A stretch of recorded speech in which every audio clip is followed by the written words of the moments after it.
This is week 3 of the Music Makers at the Keyboard, book 1.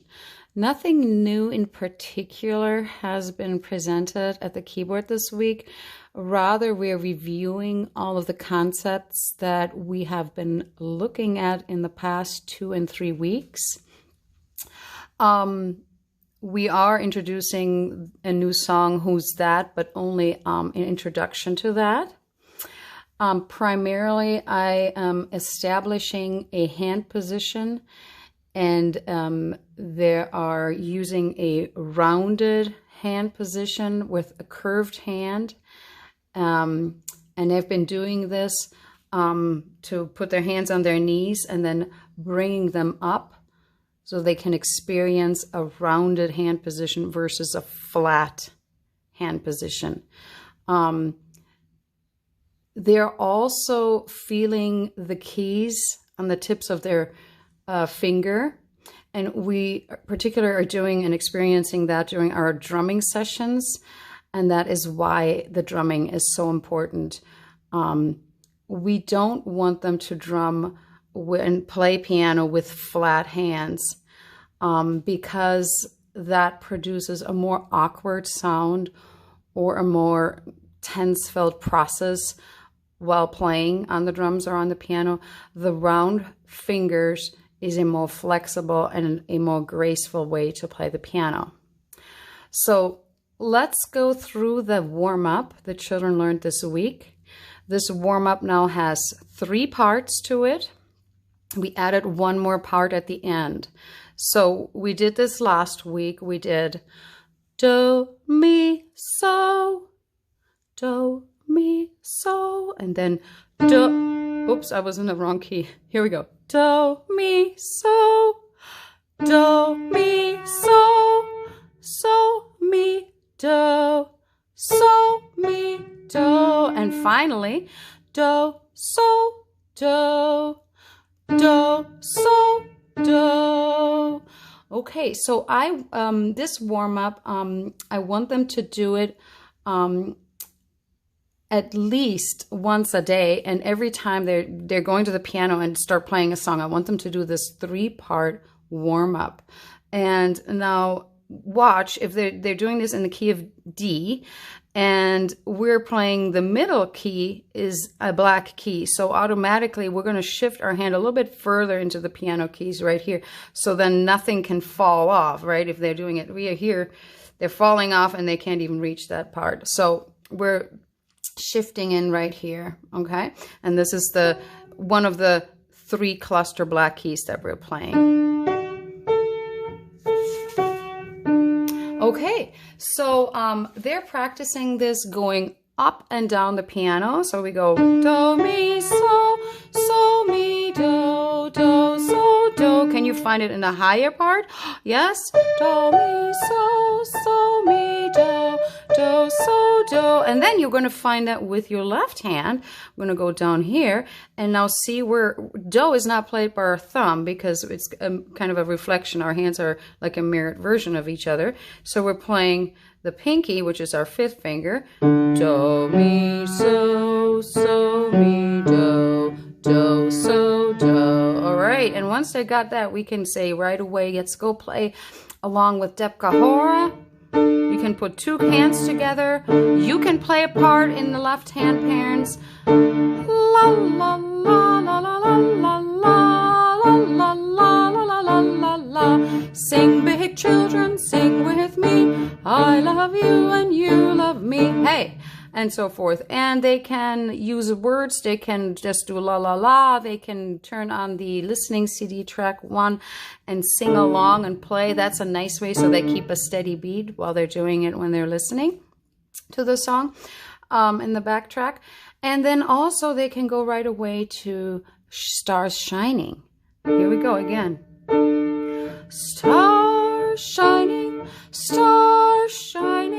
number, tap your 1, tap your 2, tap your 3, tap your 4, tap your 5.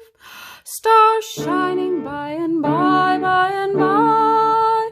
Oh yes, by and by. And when you're doing that with the track, you will hear that the middle part plays something that we're not doing yet, but we'll do that later. There's a little melody in the middle, but that's when you do tap your 1, tap your 2 part. So let's move on. Listen to bells. We're going to go through the process. So there's 4 parts of the process that's on the piano, on the CD, and the 5th part is when they're actually putting that whole song together. So what we're doing, we're establishing the ritual of the 5-part learning process. So, and this is really why it's so important that there are listening to the practice CD while they're practicing on that particular song, which is Listen for Bells today. And yes, if there's days where they don't want to do that, I think you're just kind of the liaison and say, you know, but Anya said, this is what we have to do. And this is part of being a part of this program. And it really isn't negotiable. Okay, so, all right, let's put our CD in, or turn on our iPad, more so, and we're going to go through part of this process together. Now, there's always going to be this part. They're going to listen, then they're going to echo, meaning singing what they listened to. Then they're going to listen again to Diane sing and play. And then they are going to sing and play. So during this process on the CD, they only are playing one time only that particular part. Later on, they'll be playing it more often on their own when they're fool around on the piano. But in the context of the CD, it is only going to play it once. Let's do it.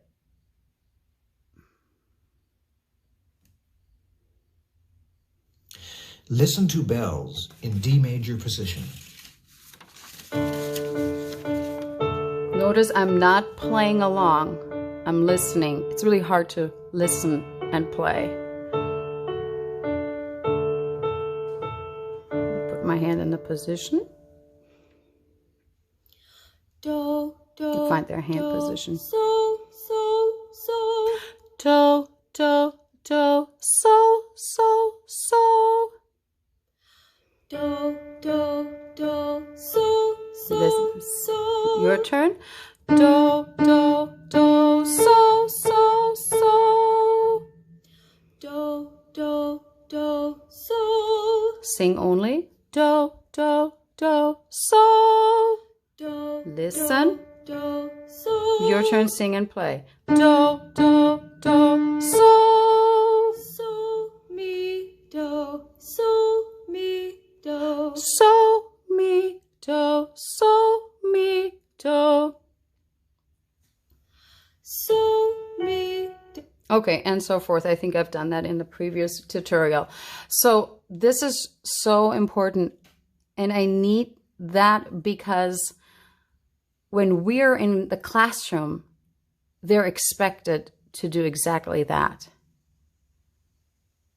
And I know it'll take some time, and there's always this little bit of impulse control that we're trying to help them with. It's a great skill to learn. And down the road, we'll get there. Trust me. All right, so let's quickly go through that new song, Who's That? We played the game. It's really fun. We're, again, in the D positions. We're going to sing Who's That? Which is do, so. And then you take your left hand and you are drumming the rhythm on the piano. Tapping at the window. Who's that? Knocking at the door. And the answer, you can do the answer with your left hand. You don't have to. We always follow the child's level. If they want to stay on the right hand, that's fine. But if somebody wants to play and sing the answer in the left hand, sing and incorporate a family member, for example, who do we have? Max is tapping at the window, or Eva is knocking at the door. Ben is pencils. Maddie knocking at the door. Okay, those were all siblings from the students. Great. Let's move on to the next part. The drumming is Bella Bimba. It's a beautiful triple meter drumming that we did today in class. Again, we worked on fingertips and we worked on 2 different patterns. Maybe they remember it and tell you. Asked them about what 2 patterns did you do to Bella Bimba. And hopefully by now you all purchased a drum. They're about 30 to 50 bucks. You can get a nice Remo. I can order some from Music Garden. So let me know. All right. And moving on to 2 more activities. Let's do the form game first. So what we did, we passed out the cards, new cards today. They're called form cards. And let's take them all out. You have more circles than the other ones. And it's really fun for the children also to realize these are all different shapes. And I'm sure they're all learning about shapes and sorting them. That's already one part of the ritual, to sort the form cards. And we're going to go turn on the listening CD, German Dance. That is number 5 on your listening CD. And what's going to happen is they're going to distinguish and listen for patterns or melodies that are repeated in the song. And they can decide which patterns they're going to choose in the beginning. So I'm going to turn on the music right now. Here we go. Okay, so I'm going to start with circle. They don't have to start with a circle. Okay, so now that's repeated. I hope they will hear that. Then we're going to use the same shape. Okay. This is a new pattern. That could be a triangle. Okay, this one will be repeated too. Put it up there. That's it. Right there. So they are practically analyzing musical form, and I also told them that this particular form is called A, B, B. Okay? So, and by any means, they can choose what part is A and what part is B for them. And if you see them coming up with 4 different shapes, that's okay. And please don't correct them. That means the child is not yet on that level, and we want to follow the child's level. We want them to discover that. Great. Last thing is, okay, how many times actually I want them to do this and the Bella Bimba? 2 or 3 times a week. That's all. That's all what it takes. Also, I had my D card. If they're not quite practiced yet with where the D's are on the piano, or for that matter, where the 2 clusters are with the 2 bunny ears and the 3 bunny ears, by any means, keep playing that geography game, trying to find all the D's on the piano, all the do, mi, so's. So have fun with that too. Then we're going to go and do their writing assignment. And it's on page 11, 12, and 13. And all what they are going to do is use some crayon or some pencils that are colorful and fill in the notes of the musical alphabet from A, B, C, D, E, F, G. And here's your key code. And that is also, again, just an introduction. We're going to come back to this concept many more times throughout this first year. Thank you. That will be great. So all of this should take between 5 and 15 minutes a day. That's all. Please find a time that you can incorporate this. The most important part of this all is that they're going to the piano and that they're playing as many times as possible during the week. And please let me know if they're having difficulties with any of this. Okay? Thank you, and I will see you all next week.